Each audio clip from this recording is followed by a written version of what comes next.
mo na kailangan pa ng time machine para mag-throwback noong panahon ng mga Kastila.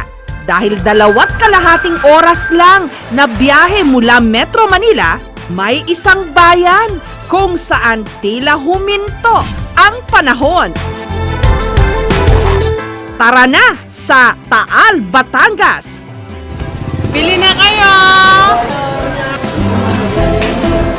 Famous ang Taal sa kanilang tapa, longganisa. Marami rin silang mga kakanin. Ayan, yung kanilang suman, pinipig, mga kalamay. Pero kung may hindi ka dapat mamiss, ito yon, sinaing na tulingan.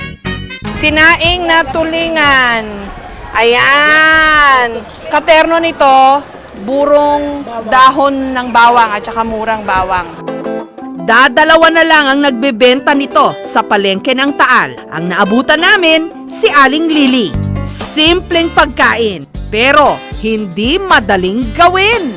Nilinis ang isda, hiniwa, pinahira ng asin, pinitpit para maging flat.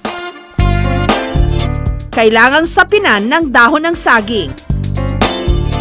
Inilagay ang kalamyas o pinatuyong kamyas sa palayok at saka isinalansan ang tulingan. Pwede mo itong kainin mula ulo hanggang buntot, pati na ang tinik na lumambot na sa haba ba naman ng pagkakaluto. 6 hanggang 8 oras. Mantakin nyo yon? Sarap. Mainit pa, bagong luto. Healthy pa.